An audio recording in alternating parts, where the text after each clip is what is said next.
Selamat pagi dan salam sejahtera saya ucapkan kepada Miss Fahana dan rekan-rekan sekalian. Hari ini kumpulan kami yang terdiri daripada saya, Stephanie, Menti, dan Roslin akan membentangkan pembentangan kami yang bertajuk Perkembangan Pendidikan Khas di Malaysia. Definisi pendidikan khas: program yang dirancang khusus bagi memenuhi pelbagai keperluan murid-murid khas.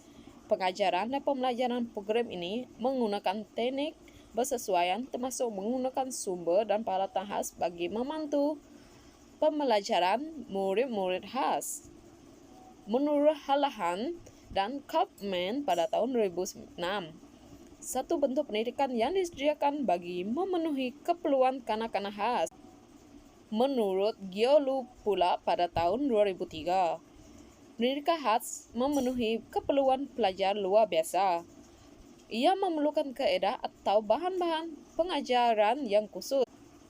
Menurut Friend pada tahun 2005, pendidikan khas memenuhi keperluan kanak-kanak kurang upaya.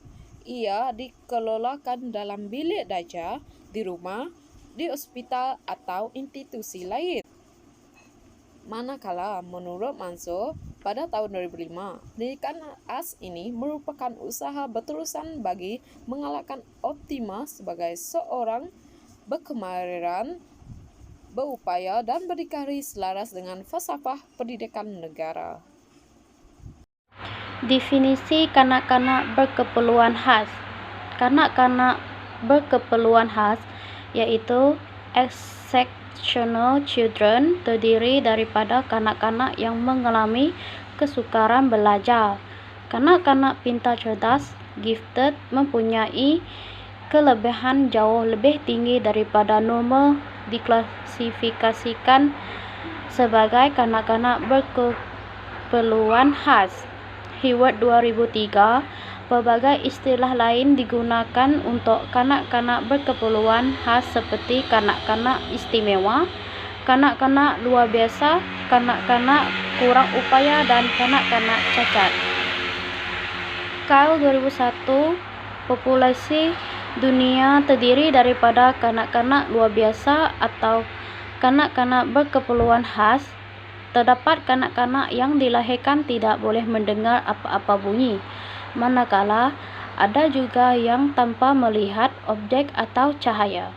Terdapat kanak-kanak mengalami kesukaran untuk memberikan tumpuan atau mengalami kerencatan mental sejak lahir. Secara umumnya, kanak-kanak berkeperluan khas berbeza daripada kanak-kanak normal dari segi mental, yaitu pencapaian akademik, keupayaan deria melihat dan mendengar, keupayaan berkomunikasi, menulis dan bertutur, tingkah laku, mengawal diri, dan emosi bercampur gaul. Sejarah perkembangan pendidikan khas di Malaysia. Dasar pendidikan khas di Malaysia dinyatakan dalam Akta Pelajaran 1961. Dalam bahagian 1, tafsiran dinyatakan bahawa sekolah pendidikan khas menyediakan layanan pendidikan khas untuk murid-murid yang kurang upaya. Pendidikan khas telah bermula di Malaysia di awal tahun 1920-an di kalangan sukarelawan yang membuka sekolah-sekolah untuk pelajar yang kurang upaya penglihatan dan pendengaran. Perundangan dan dasar-dasar pendidikan khas di Malaysia, Akta Perlindungan Kanak-kanak, Pelan Pembangunan Pendidikan Khas, Akta Orang Kurang Upaya 2008, Akta Pendidikan 1996, Pendidikan Khas, Perkelilingan Pendidikan Khas, Dasar-dasar berkaitan pendidikan khas. Sekian, terima kasih.